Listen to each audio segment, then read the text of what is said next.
Hello, everybody. Ned Shannon here, reporter for Real Wrestling Review, which is a subdivision of Happy Hannon Studios. Coming at you live here from the Happy Hannon Studio, doing a report on RPW Extravaganza 3, which was a wrestling event this past weekend at Big Apple Pub and Grill in Rockwood, Wisconsin. So there was some good of the night. Of course, there was some bad of the night, and this is a real wrestling review, so we're going to talk about it so that you know before going what to expect. There was 3 great matches that stood out from the rest.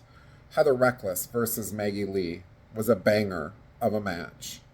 Heather Reckless was able to hold on to her title, but Maggie Lee definitely should get another opportunity in the future as she put up a heck of a fight. Brick McCarthy versus Davey Vega, the next banger of the night. Brick McCarthy did hold on to his title, but Davey Vega definitely put up a fight versus a much larger opponent. And the third banger was Heroes of Our Time versus Gen Z versus NDS. Great match. Back and forth action, false finishes, just an exceptionally great tag team matchup.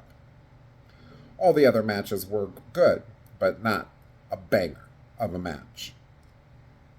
I will report on that the food there at Big Apple Pub and Grill was absolutely delicious.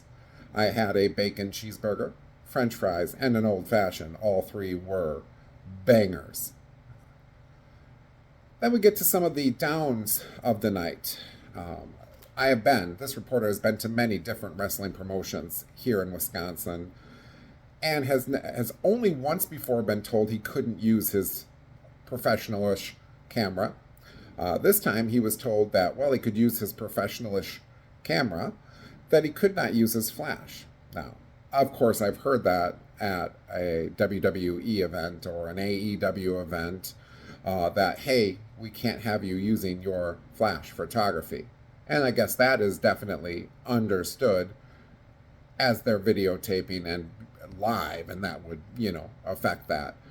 I've never heard that at a local show, though, again, there was one other Wisconsin federation that did indeed say you can't use your camera at all. I ended up leaving that show because my joy is taking photos to celebrate these amazing wrestlers. This time I did stay, however, the picture quality definitely suffered for lack of a flash. So, again, just something new. So if you are a photographer and you like using your flash to get those really, really good pictures, RPW may not be the show for you. Also, there was a good percentage of the time from my seat that I was unable to see some of the action-packed action at that RPW show. A couple of the referees and the photographer stood directly in front of me, making it very difficult to see the show. So even as a regular fan, if I was sitting in that spot, that would have taken away from the show. As a photographer, as a reporter, trying to make sure I can give the best review, that definitely took away from the show. So this is a real wrestling review, and I have to keep it real. So, at this point in time, this reporter is putting RPW on the no-go list for the foreseeable future. However, definitely recommend you check it out yourself to see if RPW is the wrestling federation for you, because the action is amazing. I hope everybody is having a great day. Again, Ned Shannon coming at you live from Happy Hannon Studios. This was a real wrestling review. Peace.